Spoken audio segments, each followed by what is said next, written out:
There are moments in history that are alive with celebration.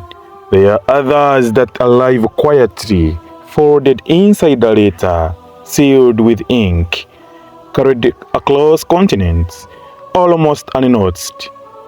The first day of February 1966 was one of those moments. Far away in Rome, where the heart of the Catholic Church beats, a decision had been made. It was neither hurried nor accidental.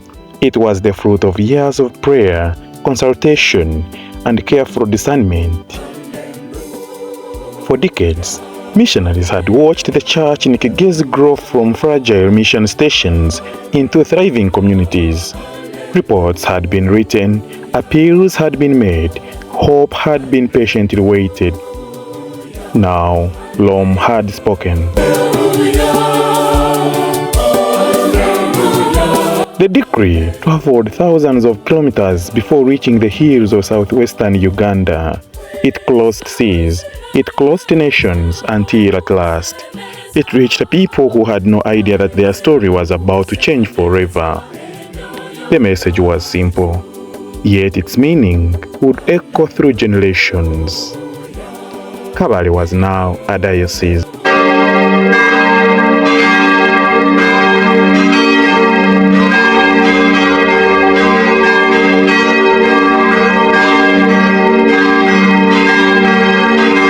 Perhaps today, those words sound ordinary. After all, Kabale Diocese has become a familiar name. But in 1966, those words carried the weight of answered prayers. For years, the Catholics of Kigezi had worshipped faithfully under the Diocese of Mbarara. Their churches had multiplied, schools had flourished, vocations had blossomed, and the faith planted by the early missionaries had sunk deep into the fertile soil of these hills. The child who had once watched a missionary celebrate Mass beneath a glass-thatched shelter had become a priest. The small Christian communities had become parishes. The mission territory had become a living church, and the child had grown. And like every child who eventually matures, the church in Kigezi was ready for its own home. The new diocese was carved from the Diocese of Mbarara. Its boundaries embraced the whole of Kigezi district, a district that with time would give birth to today's Kabale, Kisoro, Lukunjiri, Luchiga, Rubanda, and Kanungu. The lines on the map had changed, but this was never simply about maps. A diocese is not created because someone draws new boundaries. A diocese is born because people have grown, because faith has matured, because a community has become strong enough to carry its own mission into the future. And so on that remarkable day, Kabale took its first breath.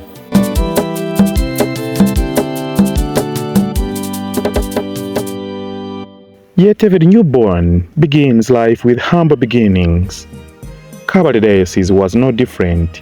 If we were expecting hundreds of priests ready to fill every parish, history smiles gently and says, not quite. The newborn diocese had just 9 diocesan priests. 9. That was the entire diocesan clergy. Today, one might find more priests gathered for a diocesan retreat than existed in the whole diocese on the day it was born. Yet those 9 men never measured their mission by numbers. They measured it by faith.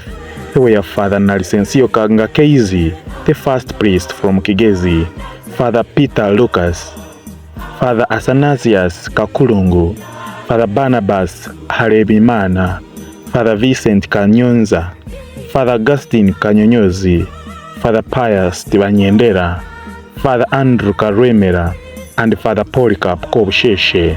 9 names, 9 stories. 9 men entrusted with writing the first chapter of a diocese that would one day produce hundreds of priests and countless religious men and women. The diocese itself rested on only 11 parishes, just 11.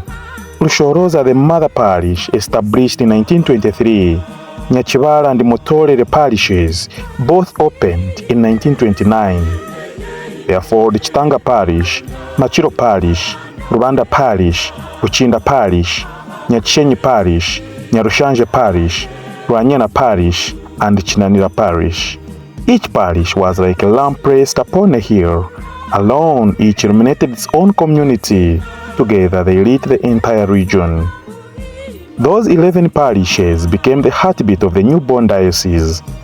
Their bells called people to prayer, and their schools formed young minds, their clinics healed the sick, and their altars witnessed baptisms, weddings, funerals, and ordinations.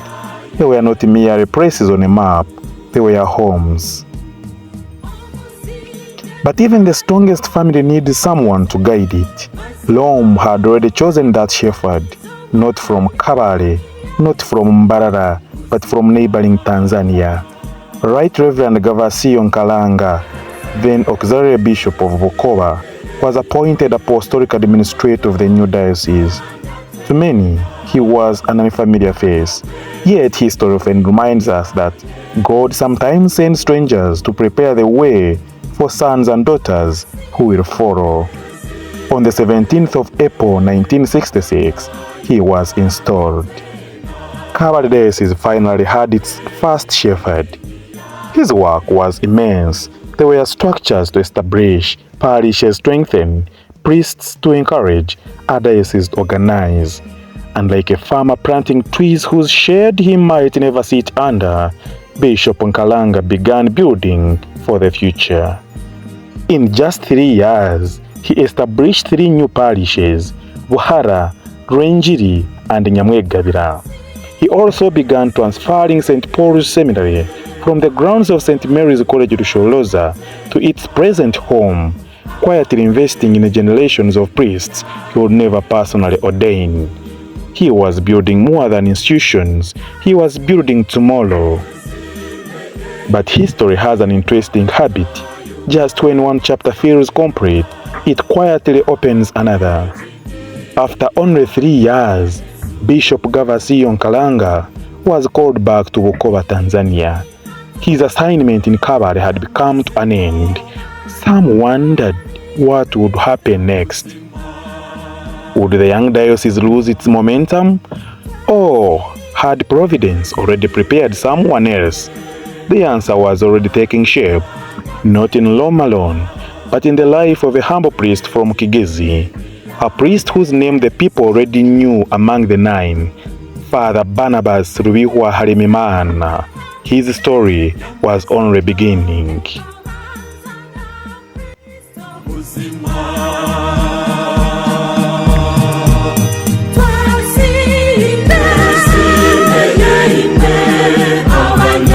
Uganda tena, aha,